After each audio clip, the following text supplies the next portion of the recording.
大人，我们的仓库里发现大批木材，初步预算至少也得有上万两银子。哦，那仓库的主管何在？庄御史眼里一亮，总算听到了点顺心的。大人，小的王老四就是仓库的主管。王老四，那批木材是怎么回事？是谁买的？买来又要做什么？王老四，有什么话你就跟大人说啊，大人会替你做主的。这眼神的警告不要太明显了。是。王老四点头，这才下了决心。大人呐，那批木材是娄大人上任之后运进来的，具体要做什么，小的也不知啊。哦。庄御史满意的点头，又得意的看向了娄玄义。娄大人，那批木材是怎么回事啊？还请娄大人给解释一下。木材。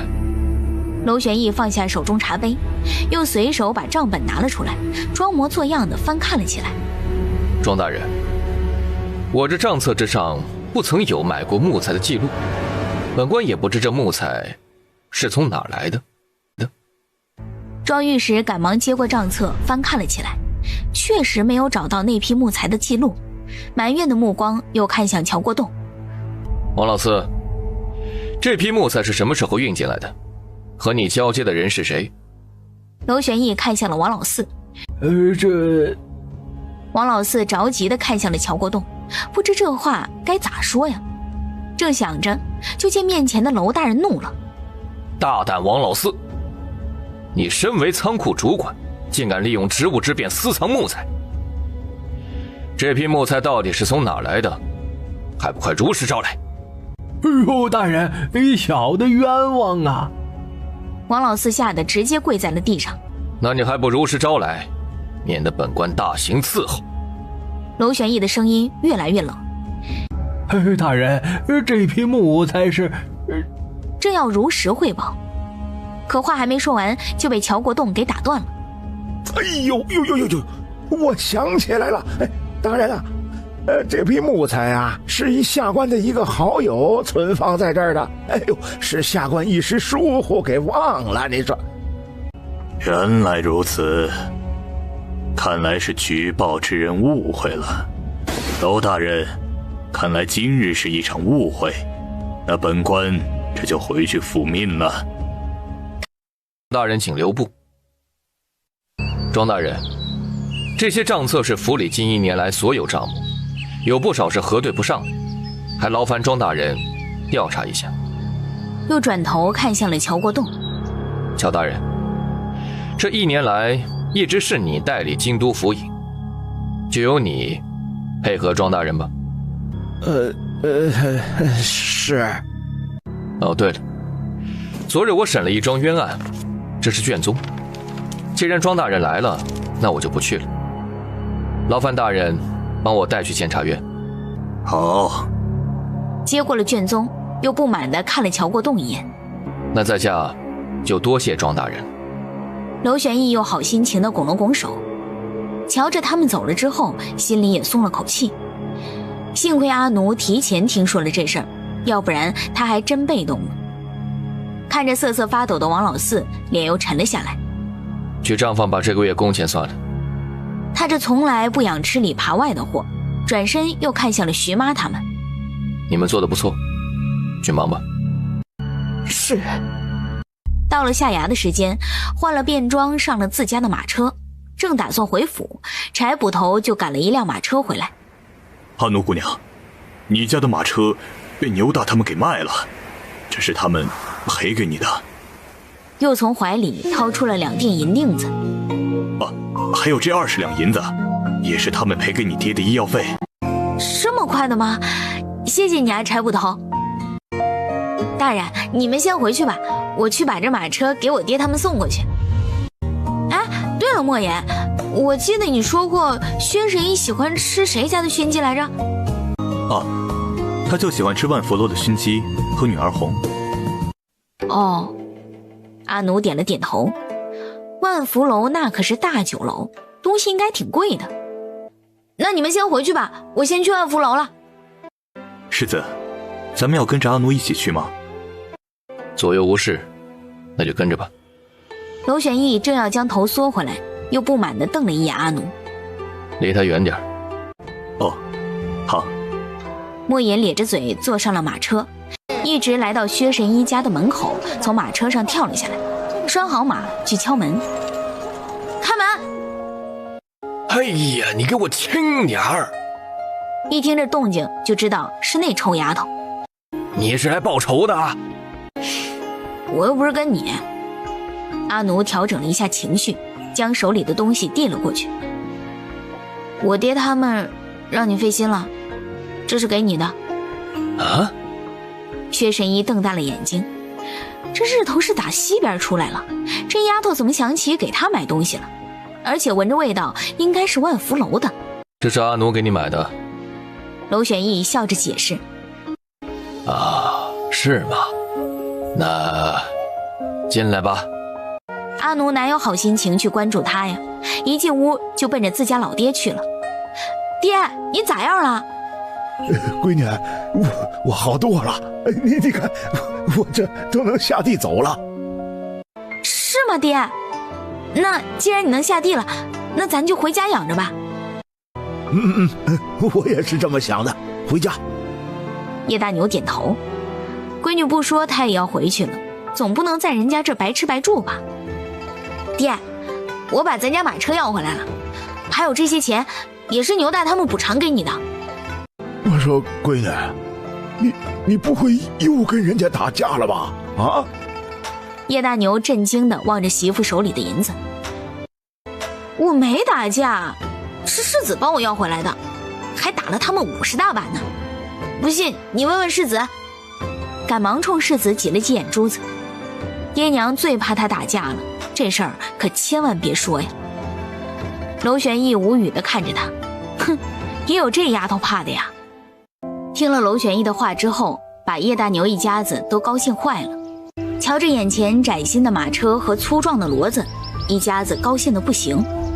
和薛神医道了谢，就坐上马车喜滋滋的走了。长平正站在院子里，见世子他们回来，赶忙迎了过去。世子，怎么样？没出什么事吧？昨天听莫隐说那个乔国栋想陷害世子，也不知道怎么样了。摆平了。娄玄义看了一眼阿奴，不得不说今日之事多亏这丫头了，先记他一功。那就好。阿奴，厨房里炸肉丸子呢。难怪这丫头到现在才回来，原来是跑去找世子了。哦，这是什么情况啊？长平看向莫隐，怎么感觉这丫头像不大高兴似的呢？难不成这肚子又不舒服了？应该是心疼钱了。莫隐笑了笑。什么意思啊？是这样的。莫隐就把今日的事情和长平说了起来。阿奴本想回屋子里待着的，但走到门口又停下脚步，一下子没了2两银子，这心里堵得厉害，犹豫了一下，还是奔着后院去了。来到墙根坐了下来，直勾勾地盯着眼前那些已经枯萎的花，怎么弄才能多赚点钱呢？手无意间按到了屁股下的石板，一下子就愣住了。怎么感觉这石板是活动的呢？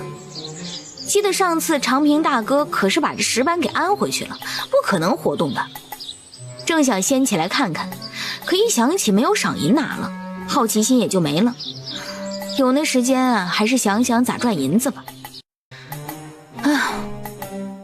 娄玄义放下手中书卷，转身来到后窗，探头往外看了看，也不知道这小丫头在心里想着什么，怎么还叹起气来了。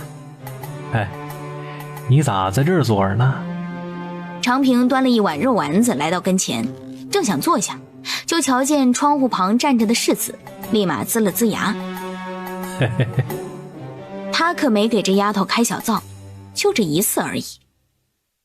谢谢长平大哥。谢啥谢呀？长平又看了一眼世子，好像没生气，这才挨着阿奴坐了下来。哎，你咋跑这儿坐着来了？我心里堵得慌。阿奴拿了一个肉丸子塞到嘴里。长平大哥，这肉丸子可比上次那个好吃多了，这里面全是肉，比上次那个掺着蔬菜炸的好吃多了。娄玄义看着这俩人，难怪人家关系这么好呢，看来不止这一次了。好吃你就赶紧吃吧。这丫头也真是的，吃还堵不上这嘴呢，这一下算是彻底把她给出卖了。你又遇到啥事儿了？长平大哥，你说这钱咋这么难赚呢？这有吃有喝的，你赚那么多钱干啥呀？我倒是用不上啥钱，可是我家里缺呀。今天我去成衣铺子打听过了，一套棉衣差不多得1两银子呢。我家的银子只够维持家里花的，就我手里这6两银子，根本就不够给我娘他们做棉衣和棉被的。如今我又不能赚赏银了，我娘他们今年冬天又得挨冻了。行了，别想那没用的了，你不还赚好几份月银呢吗？早晚呢能攒够的。长平大哥，我如今没有赏钱赚了，你能不能帮我找点活啊？我想今年冬天就让我爹娘他们穿上棉衣。你这每日都陪着世子出门，哪还有时间干别的活了？别想那没用的了，赶紧回去吃饭吧。又不满地看了娄玄义一眼，这世子也真是的，不多给赏银也就罢了，还彻底的掐了，看给这丫头都逼成啥样了。娄玄义的眉头也皱到了一块儿，原来这丫头心情不好是因为这个。长平大哥，我都吃了这么多肉丸子了，我就不吃晚饭了，这会儿肚子不得劲儿，想回去躺一会儿，你替我跟世子说一声吧。好，那你回去歇着吧。长平又看了一眼世子，看把这丫头给整的连饭都不吃了，这是真上火了。阿奴确实上火了，回去之后就上床躺下了，睡得正迷迷糊糊的时候，就听到外面来了动静。哟，老爷子，你可来了。他睁开眼睛，长平大哥这是跟谁说话呢？又往外面看了一眼，天都这么黑了，还有谁能来呢？该不会是有啥事儿吧？犹豫了一下，还是起身坐了起来。一推开门，就见长平和薛神医急匆匆地进了娄玄义的屋子。该不会是世子生病了吧？走出屋子，直接奔了去。一进世子的屋子，就见他在床上直挺挺躺着，地上还有一大滩的鲜血。哎妈，这是咋的了？世子突然之间就大口的吐血，这才把老爷给请来的。莫隐眉头皱到了一块儿，又吐血了。阿奴望着那一大滩的鲜血，好好的咋就又吐血了呢？老爷子，世子他没事吧？长平着急地望着薛神医。世子脉象是正常的，没发现哪里有什么问题。就这还叫正常？阿奴指着娄玄义惨白的脸色，除了还有一口气在，跟死人都没啥区别了。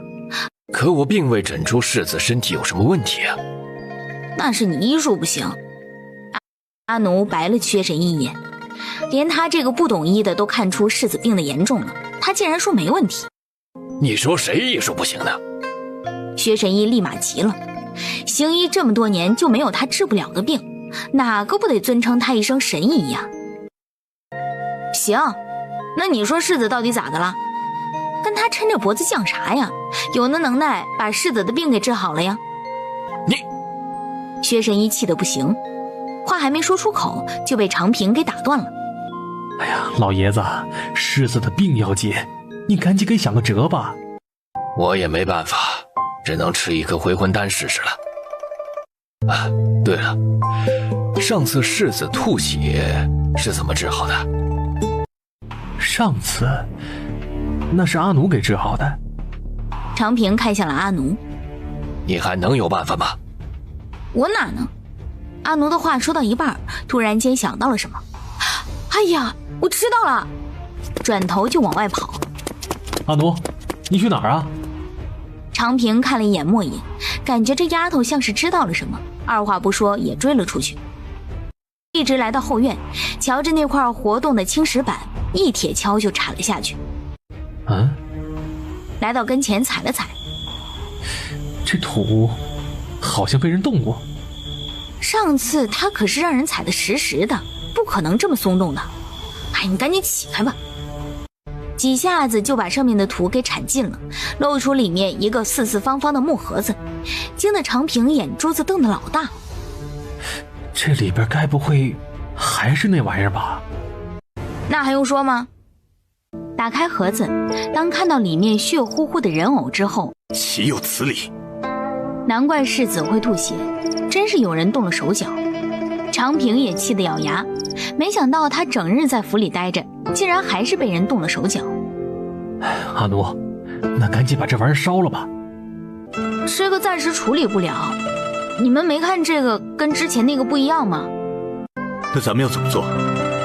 莫言盯着那人偶，确实不一样，比上次那个更为恐怖，而且身上还画着不少符咒，还洒了不少血。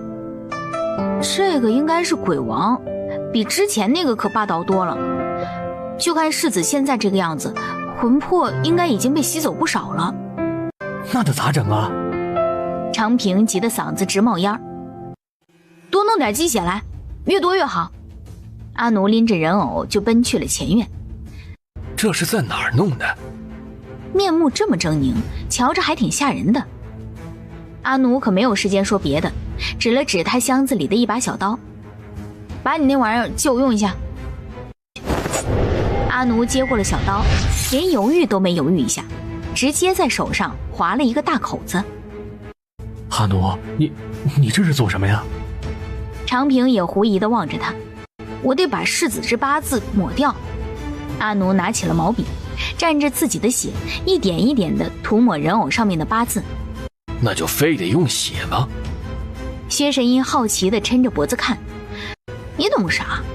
阿奴白了薛神医一眼。你说了我不就懂了？薛神医也瞪了阿奴一眼。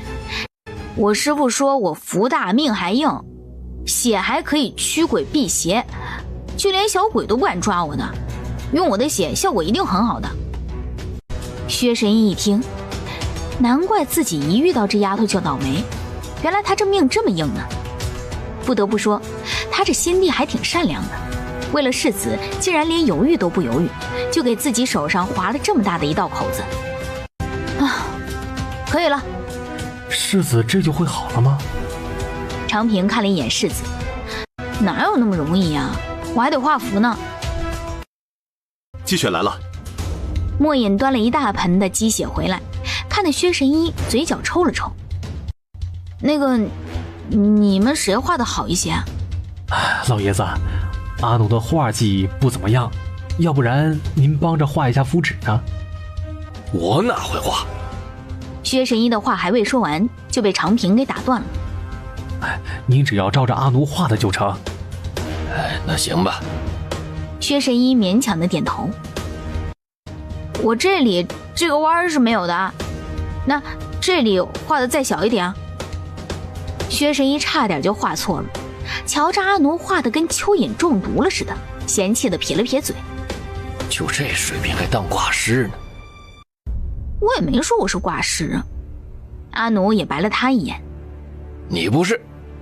薛神医正想再说点什么，就被长平给打断了。哎呀，老爷子，正事要紧，咱还是先别说话了。这都什么时候了，还打嘴仗？万一画错了，可怎么办呢？薛神医这才闭了嘴。可以了。阿奴放下毛笔，老爷子画的还挺好的。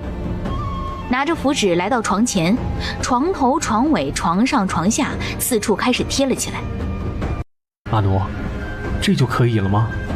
长平指着床上那些符纸，应该问题不大。阿奴点了点头。以前听师父说过，这种情况就是这么整的。那世子得什么时候能行啊？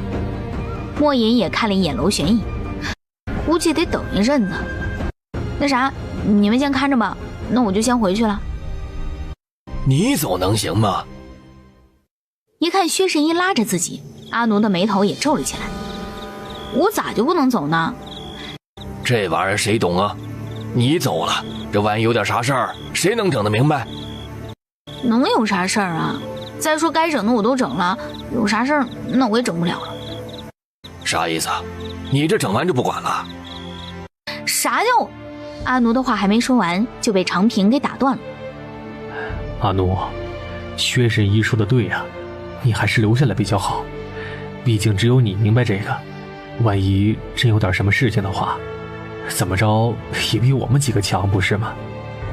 是阿奴，你还是留下来吧。莫言也在一旁跟着附和。那行吧。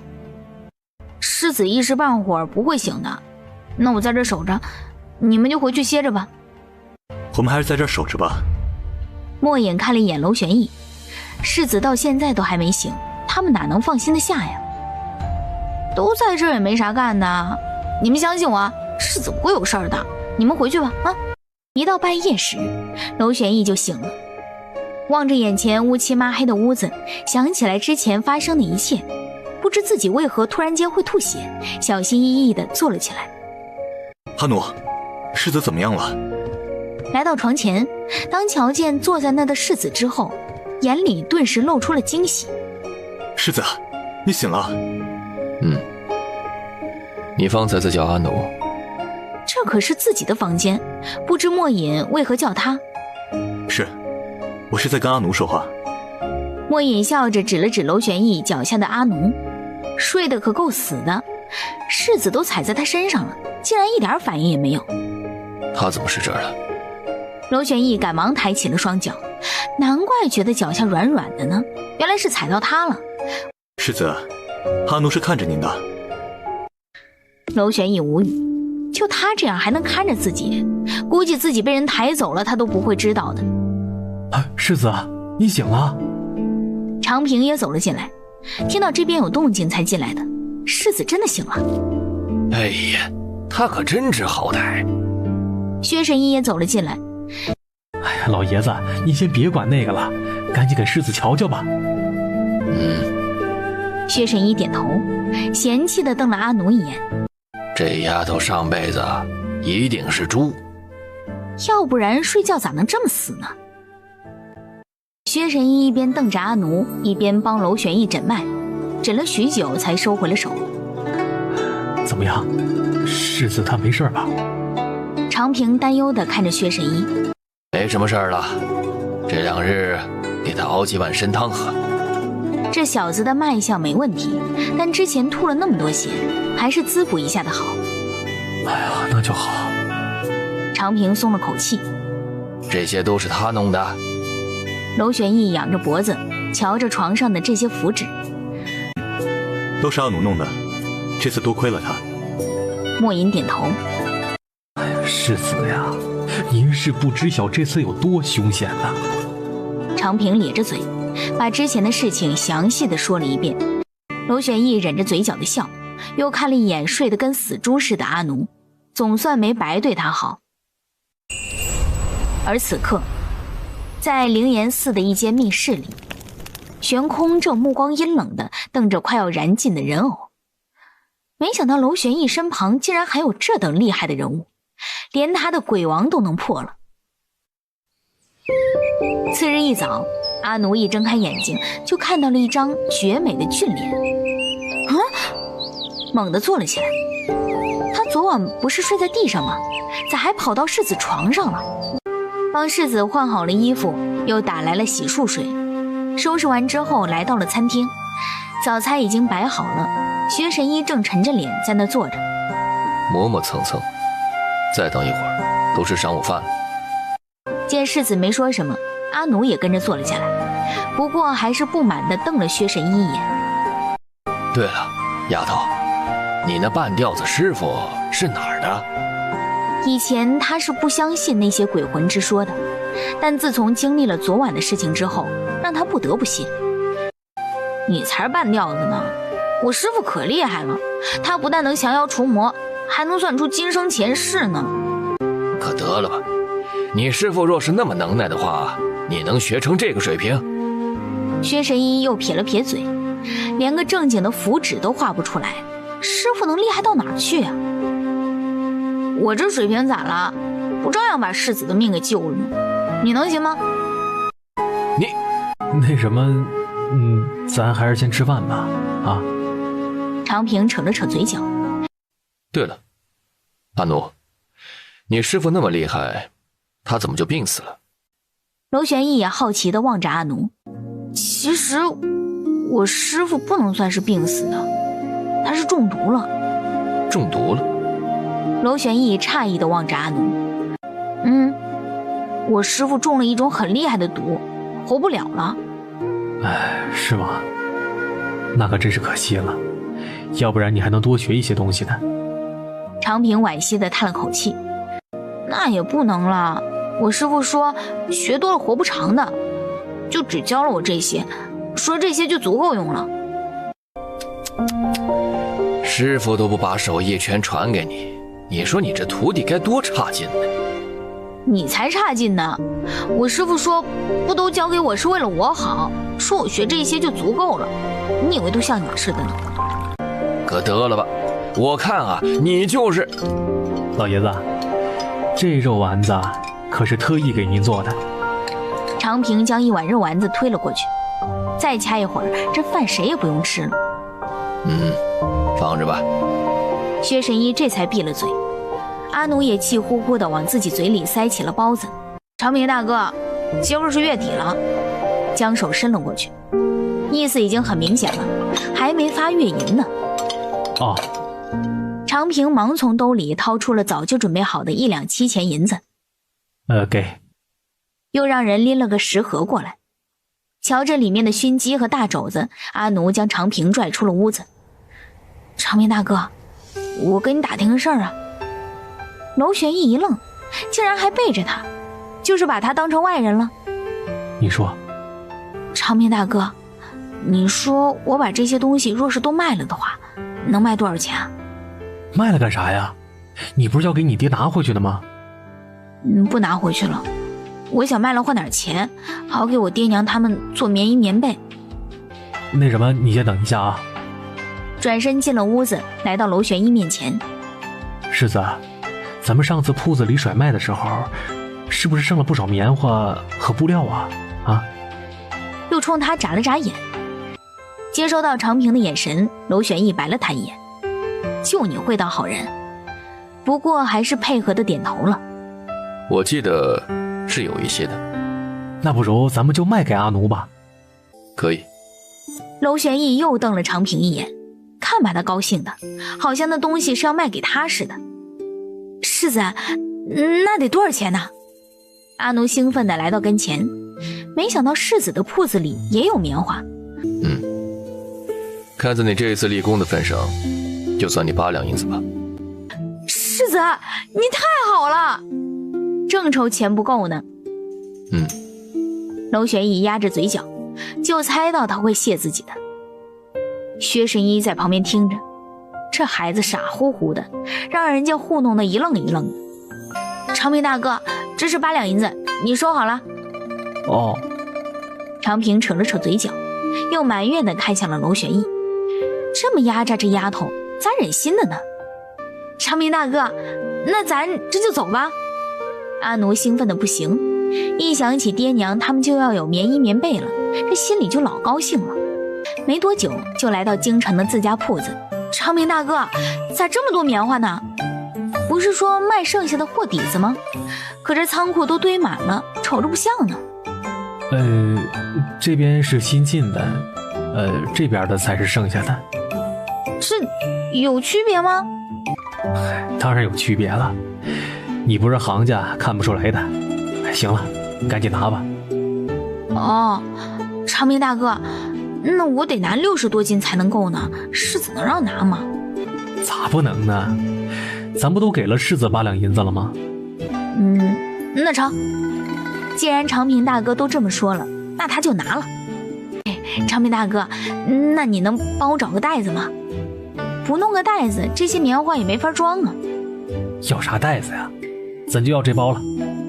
长平拍了拍面前的棉花包。啊，这是不是太多了？阿奴瞪大了眼珠子，这么一大包棉花，至少也得有100斤，哪能用得了这么多呀？你这傻丫头，多的咱不会留着做夹袄和薄被子吗？长明大哥，那狮子能让吗？能让，过来帮我搭把手。长明大哥，这太多了，我还是不敢。这么老多棉花，谁看了都得心疼。有啥不敢的？你听我的没错，快点的。娄玄义和莫隐正在院子里东张西望时，就见长平和阿奴抬了一大包的棉花出来，都要被气笑了。这货还真是没让自己失望呢。世子话还没说出口，就被长平给拽走了。瞅啥呢？布料还没拿呢。拽着他就去了另一个仓库。瞧着他们抬了那么一大堆的布料出来，娄玄义都看愣住了。这哪里是做棉衣棉被，都够开铺子的了。世子，我拿的是不是有点多了？不多，一点也不多。娄玄义扯了扯嘴角，东西都拿出来了，那他就好人做到底吧，要不然这丫头指不定得以为自己多小气呢。是呢，那世子你不生气？我生什么气呢？这次你立了那么大功，我高兴还来不及呢。世子，你真是太好了，我再也不说你抠了。娄玄义无语，这丫头竟然说他抠。那什么，车来了，赶紧过来帮我搭把手。长平看向了憋笑的莫隐，就在那杵着，也不说帮着搭把手。世子，那没啥事，我就回家了。要是爹娘看到这些东西，那都得高兴坏了。娄玄义点头，脸上还保持着微笑，一直到阿奴他们走没影之后，一脚就踹到了长平的腚上。你怎么没把我仓库给清了？世子，我这不也是为了您好吗？你看阿奴多感激您呢。这么说，我还得谢谢你啊。长平捂着腚跑，娄玄义在后面追。不管长平怎么求饶，娄玄义都是左一脚右一脚的往他腚上招呼。阿奴一走出家门就加快了速度，很快就走到了城北。结果在路过一条巷子时，听到里面的说话声：你们打死我，我也不去。阿奴探头往里面看了看，有10几个人在围着一个人打。正要转身离开，巷子里就传来了喊声：臭丫头，还不快来救我！这声音咋这么耳熟呢？臭丫头，你还在那瞅啥呢？我都要被打死了！是薛神医。二话不说就冲了过去，来到跟前，照着其中2人的腚，当当2脚就踹了过去，又一把把薛神医给拉了起来。你咋搁这儿呢？你先把我弄回去再说。臭丫头，你少管闲事儿！其中一个男人咬牙切齿地瞪着阿奴，不管能行吗？他这么大岁数了，能经得住你们打吗？有啥事不能好好说？少废话，你赶紧让开！我可跟你们说啊，伤人可是要坐牢的。坐牢？大爷从来就不知道坐牢2个字怎么写。既然你……那人的话还未说完，阿奴一脚就把他给踹飞了出去。紧接着一个回手，2个大嘴巴又呼倒了2个人。趁着他们还没缓过神来，扛起薛神医就跑，眨眼间就没了踪影。就连薛神医都懵了，等反应过来时，已经来到了家门口。阿奴这才将他放了下来，又抹了把脑门子上的汗。哎呦，你还挺沉呢。你跑啥？薛神医黑着脸，不跑难道等着挨打？你不是学了功夫吗？我是学了，你没看他们人那么多啊？怂货！哎呀，这么几个人就吓跑了，真给那小子丢脸。嘘，就你不怂，还瞅啥呀？赶紧开门呢！他拍了拍面前的大门。我不得缓缓吗？薛神医也不满地瞪着他，给我吧，真费劲呢。将门打开，把薛神医扶进了屋子，看他还在那喘着粗气，嫌弃的撇了撇嘴。你没事吧？整得好像扛人的是他似的。死不了。就没见过这么熊的，一身功夫不用还吓跑了。那没事儿，我就先回去了。好心救他不领情也就算了，还不给他好脸子，懒得看他。周玄义正坐在屋子里喝茶，不时的就要抬头向外面看一眼。阿奴还没回来吗？嘿嘿，应该在家里忙活着那些棉花和布料呢。常平咧嘴笑了笑。你去派人。正想让常平派人去寻一下，就见阿奴蹦蹦跳跳的出现在了大门口。世子，我回来了。你咋才回来呢？常平咧着嘴凑了过去。你们猜我为啥回这么晚？为啥呀？常平咧着嘴乐。你爹娘夸你了？哎，不是，你再猜。不是，那……常平的话还没说完，就被娄玄义给打断了。有完没完了？越来越磨叽了。哦，阿奴撇了撇嘴。奇怪啥呀？都说自己不愿意跟他说话。其实也没啥，就是回来的路上见薛神医被人打了，我给他救了，还把他送回家了呢。你说薛神医被打了？就连娄玄义都紧张地站了起来。那他怎么样了？让人家呼了好几个大嘴巴子，脸都肿了，不过没啥大事儿。那你可知那些是什么人？娄玄义语气焦急。不知道，那肯定是他得罪人了呗。阿奴摇了摇头。你先在家待着吧。娄玄义看向阿奴，又快步走了出去，纵身一跃就没了踪影。莫言也紧跟其后追了出去。长明大哥，世子这是干啥去了？那还用问吗？肯定是看老爷子去了。而此刻，娄玄义已经到了薛神医的院子，迫不及待地推开了门。您怎么样？没事儿，死不了。可知是什么人干的？不知，不过他们让我去广陵府，说是给什么人看病。今儿个多亏那丫头了。幸亏遇到了那丫头，要不然今儿个自己这命真就不一定能不能保得住了。哦，这么说他把那些人都制服了？可得了吧，就你教那徒弟都怂透了，我是被扛回来的。要不我还是派几个人过来吧。哎，不用，你可让我消停消停吧。娄玄义似是想起了什么，又看向了莫隐。去查一下，府里除了娄玄明之外，还有谁病？敢对老爷子下手，真当他是死的？而此刻，沈嫣然这会儿也正在大发雷霆。废物，一群窝囊废！大小姐，您放心，奴才会尽快把他给捉住的。次日一早，阿奴起来刚一出屋子，就被冻得缩了回去。哎妈，这天儿太冷了。世子已经洗漱完了。哦，阿奴直接调转方向，冲进了娄玄义的屋子。瞧着常平穿着崭新的棉袍，稀罕的伸手摸了摸。常明大哥，你这一身老暖和了吧？有没有我的份儿啊？那不在那儿了吗？常平冲着一旁的小鸡抬了抬下巴。这也太好看了吧！那我去换衣服啦。抱着棉衣就跑了。没一会儿，咧着嘴跑回来了。常明大哥，这衣服穿着老得劲儿了。别嘚瑟了，赶紧吃饭，一会儿还得上朝去呢。娄玄义白了他一眼，好像没穿过新衣服似的。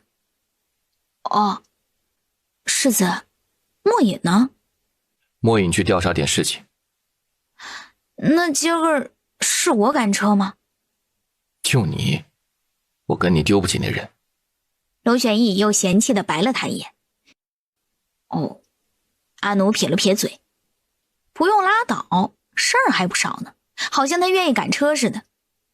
饭后，二人走出了院子。等来到门口时，见小林子正站在马车旁等着。哎，今儿个你赶车啊？今儿个我替莫隐，赶紧上车吧。哦，阿奴跟着娄玄义上了马车，望着小鸡上的炉子，赶忙将手伸了过去。世子，你说这天儿咋突然就这么冷呢？是不是要来寒潮了？应该是。娄玄义也往外面看了一眼，每年这个时候还没有这么冷。马车停在了宫门口，阿奴最先跳下马车，还主动扶住了娄玄义的胳膊。世子，您慢着点啊。娄大人早啊。庄御史的声音里带着难掩的愉悦，一看心情就不错。庄大人早。娄玄义扯了扯嘴角，怎么今天还跟他打起招呼了呢？瞧着他高兴的样子，还带着几分得意呢。世子，我瞅着他咋那么嘚瑟呢？娄玄义看着他，连阿奴都看出来了，看来这庄大人是真的有喜事儿，不过这跟他没关系。敷衍了两句，直接越过他，大步流星的进了大殿。阿奴也跑去广场的拐角去练功了。虽说今天衣服穿得厚，越练速度越快，越快练得越起劲儿。10几套套路打下来，这身上热得跟火似的。看到大殿那边有人走出来了，看来世子下朝了，一路小跑奔了过来。娄玄义一下马车就大步流星的进了院子，阿奴也屁颠屁颠的跟在了后头。一进到屋子里，就见莫隐正站在那儿。查得怎么样了？娄玄义转身坐了下来。回世子，埋那个盒子的应该是许三牛。数日前他在赌坊欠的银子已经还清了，我去他家时他不在，他家里人说已经有几日没回来了，我估计应该是让人灭口了。万姨娘那边怎么样了？他又看向莫隐。万姨娘那儿倒没有什么，不过秦姨娘在您中毒前一日去灵岩寺了，老九说他和玄空大师进了地下室，1个多时辰才出来的，因为那里守备森严，老九没办法进去，不知道他们说了什么。世子，肯定是那个玄空大师干的。何以见得？娄玄义看向他，那个玄空大师有这能耐，三少爷还是他儿子，他肯定得帮自己儿子。这是看上次的法事没能把你咋样，这回又来个更狠的。那若真是他做的，你觉得咱们应该怎么办？当然找他们算账了。这事儿若是能忍的话，那咱得熊成啥样啊？可那玄空大师名气很大，若是用你们城北那一套的话，很容易招来麻烦的。要是用我们城北那套不行的话，那就只能用世子的损招子了。阿奴捏着下巴，很认真地思考了起来。那就谋略。娄玄义白了他一眼，都跟他说过多少次了，那叫谋略。哦，对，是谋略。那就用世子的谋略。阿奴忍着翻白眼，啥谋略呀？那不就是损招子吗？还挺缺德的呢。那你说我该怎么做？世子，那我就跟你说说我的谋略啊。阿奴又往前凑了凑。那个玄空大师之所以有这么老多人得意他，不就是觉得他很能耐吗？没错。那咱们就把他名声整臭了，那些人不就不能得意他了吗？那你说怎么才能把他名声给毁了？那还不简单，不好的事儿就往他身上赖呗。什么不好的事？不好的事儿还想把名声给他搞臭了，那只能说他老不正经了。阿奴很认真的点了点头。阿奴，你可真是我的福星啊。娄玄义稀罕的搓了搓阿奴的脸。你世子，别搓了。世子这是把他脸当成搓衣板了。对了，世子，您方才进来时看着不大高兴，是不是今日朝堂上有什么事情？别提了，今日在朝堂之上，庄御史已经把乔国栋的罪名全部都洗干净了。啊？那咋能呢？阿奴瞪大了眼睛。他们是怎么说的？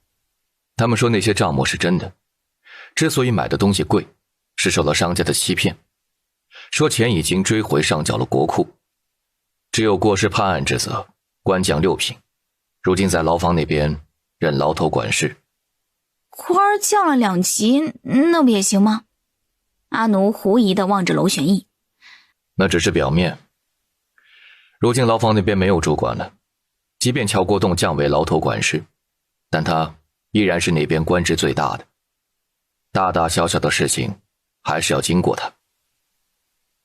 虽说官职降了，但权力并未减少。那也太便宜那孙子了。你今儿个表现不错，给我提了个好意见。世子，那我有赏银吗？有。回去长平那儿领2两银子。谢谢世子，世子你太好了。阿奴扯住了娄玄义的胳膊，开心的咧着嘴乐。只要你表现好，以后还会有的。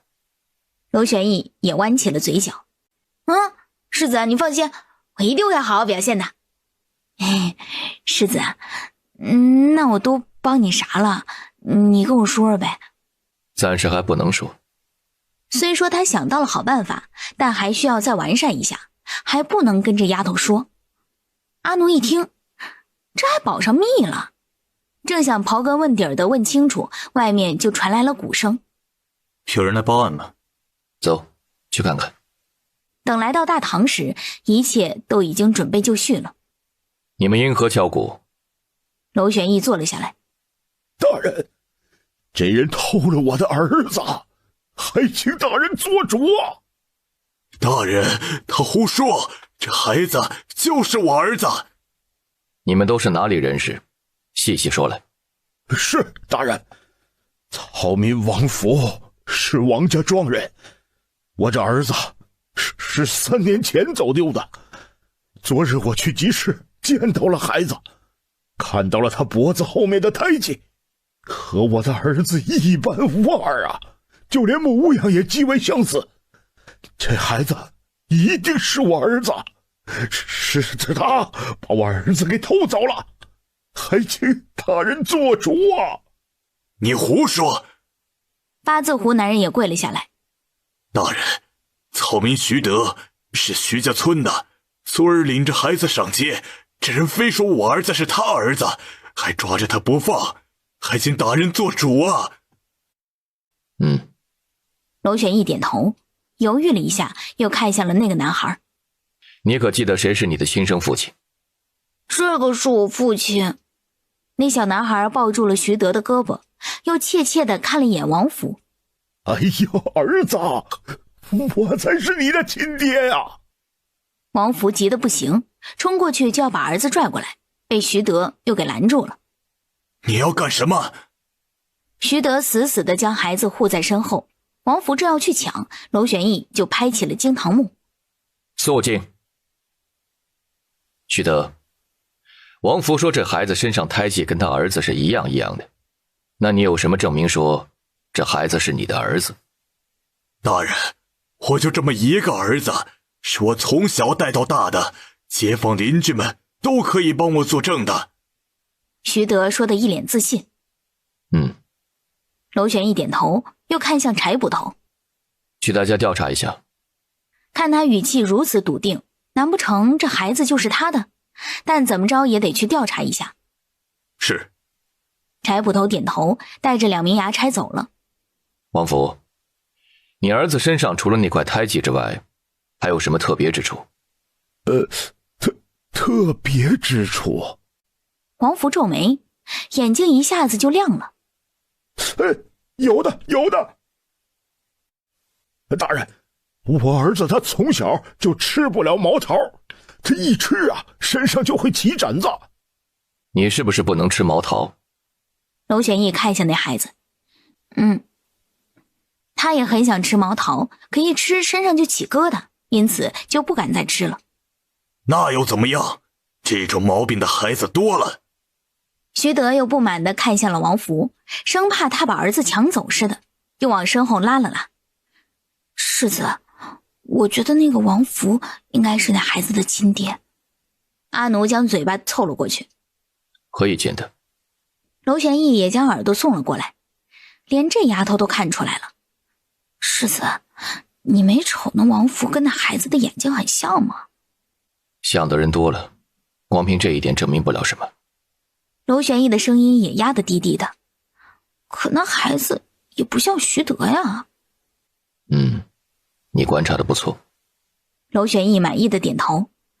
世子，这么说你也看出来了？世子，那你想到招了吗？想到了。啥招啊？暂时还不能说。娄玄义又坐正了身子。没过多久，柴捕头就回来了。大人，属下已经跟徐德的邻居核实过了，他确实就这么一个儿子。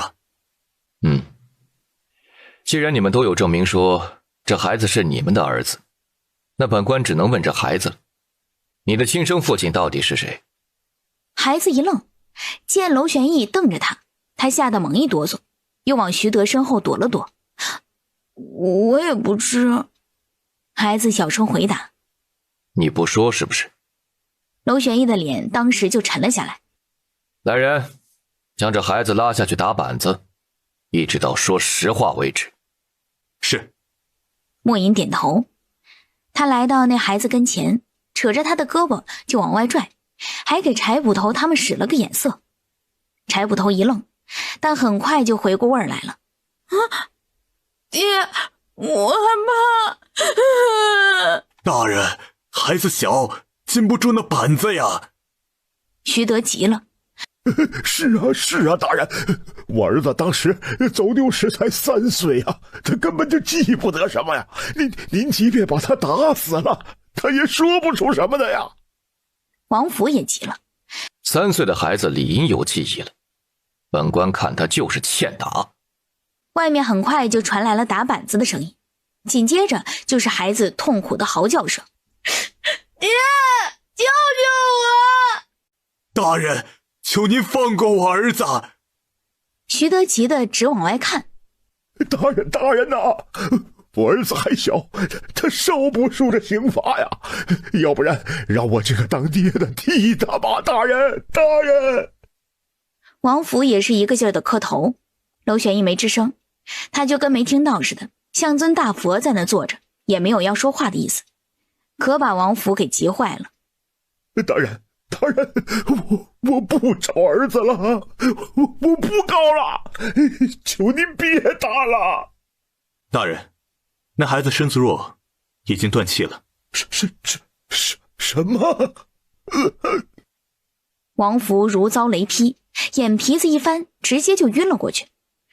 徐德也是一脸怔愣的样子，大家都沉默了。儿子就这么没了？把他弄醒。是。莫隐点头，他来到跟前，掐了掐王福的人中，王福这才悠悠转醒，一睁开眼睛就泪流满面。大人，草民恳请大人将孩子的尸体判给草民吧，草民要带着他回家入祖坟。王福的身子都在颤抖。记得，王福想把孩子尸体带走，你可有意见？回大人，既然他想带走，那便带走吧。徐德的语气也是失落至极。好，那本官就准你把孩子带走。多谢大人，多谢大人。爹！王福猛地一回头，就见活生生的儿子奔着自己来了。爹！爹，你没死？好，那你再叫声爹。爹！王福一把就把儿子抱在了怀里，放声哭了起来。儿子，爹终于找到你了。大人，这……徐德看着娄玄义，又看了看眼前的儿子，不是说已经死了吗？这怎么又活了呢？大胆徐德，竟敢霸占人家儿子不还，你可知罪？大人，我才是这孩子的亲爹啊！你是亲爹？哼，我没见过哪个亲爹听说儿子死了连尸体都不要的。若不从实招来，本官就要大刑伺候了。饶命！我说，这孩子确实不是我亲儿子，是我3年前在街上捡的。当时我儿子夭折了，就遇到了这孩子，便认为是老天爷给我的补偿。我把这孩子领回了家，这些年我一直是当亲儿子待他的。欺瞒本官，蔑视律法，重打20大板。娄玄义正想让人打他板子，那孩子就哭着扑了过去。不要打我爹！他不想爹被打死了。儿啊！徐德抱着孩子也哭了起来，他用尽心血养了4年的儿子，是真的舍不得。大人，草民斗胆，请您别打他的板子了。为何？娄玄义放下手中竹签。大人，虽说他与草民争儿子，但是当年若不是他把儿子留回家，儿子指不定在外边得受多少苦呢。草民心中其实也感激他，所以恳请大人别打他板子了。既然你这个原告不追究了，那本官也不予追究。娄玄义又看向了徐德，希望你能引以为戒，以后不要再犯。多谢大人开恩。世子，我就服你。阿奴冲着娄玄义竖起了大拇指。都说他最服世子，世子也真能耐呀，这么轻易就把案子给整明白了。少拍马屁。娄玄义白了他一眼，但心里还是挺高兴的。世子，我没拍马屁，去我们城北都没有让我佩服的，我就服你。可别提你们城北了。娄玄义站起身，回到了后院，张口闭口他们城北，好像整个大宋朝就他们城北最大似的。世子，我真没骗你啊！阿奴一路小跑的追了过去，他说的是真心话，世子咋不相信呢？刚一回到后院，就见世子从抽屉里拿出2个牌子。世子，这是啥呀？这是公示牌。公示牌？阿奴还想再问问，但一下子又想起来了，那帮衙役身上都有这玩意儿。你带着，做事也能方便些。娄玄义将公示牌递给了莫隐一块，这是在职人员的身份证明，有了这个，日后做事也能方便些。好。莫隐接过了公示牌，别在自己腰上。世子，那这一块牌子，你给谁的？娄玄义正想说是给他的，但是瞧着他这眼巴巴的眼神，出口的话就变了。这是备用的。备用的？阿奴直勾勾地盯着公示牌，原来不是给他的。世子，这个既然没人要，那就给我呗。不能给你。娄玄义果断拒绝。那你咋能给莫隐呢？莫隐得替我办事呢。娄玄义解释道。那我也能办呢。你一到紧急时刻就知道跑，能解决人吗？我虽然不能杀人，但我可以做别的呀。再说了，莫隐他也没有经常杀人呢。做别的？我不是已经给你开一份月银了吗？娄玄义忍着笑意，这是真着急了。那我那份月银不要了，我要这个行不？你是说以前赚的那些都不要了，只要这一份是吗？那可不是啊，我说不要的那份是在京都府赚的那一份，别的我咋不要呢？哦。娄玄义装模作样的点了点头。今儿个阿奴还挺不好糊弄的。世子，那你把那块牌子给我吧。那行吧，这个就先给你了。带上这个，你可就是官府的正式人员，以后做事可要上心了。世子，您放心，我一准好好干，绝对不会给您丢脸的。阿奴拍着胸脯保证。对了，世子，那我1个月的月银是多少啊？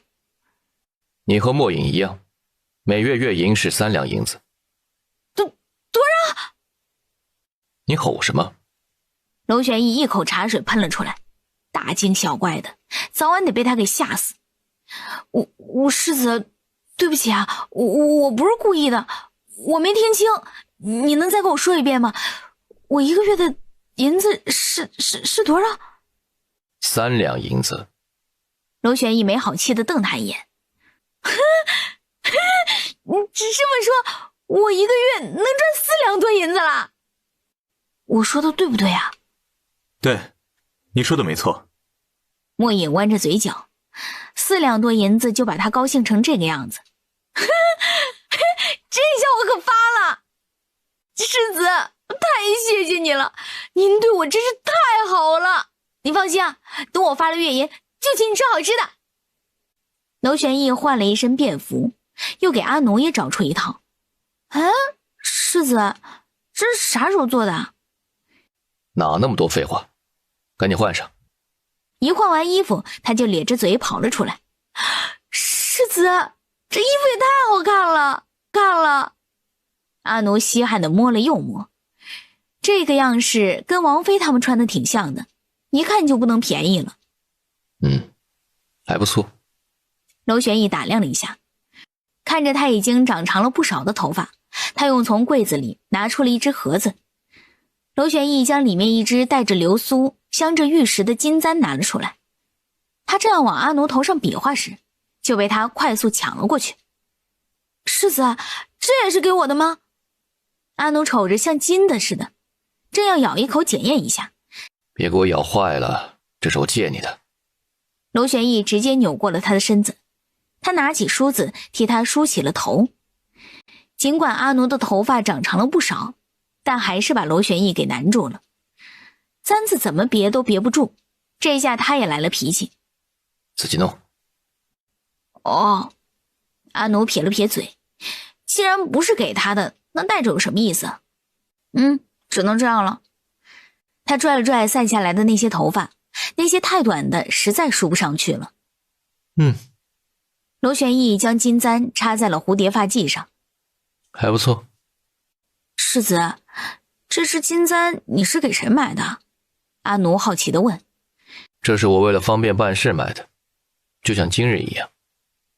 哦，世子，那这不就是给我买的吗？算是吧，不过我不能给你，要不然你指定不知弄哪儿去了。娄玄义白了他一眼。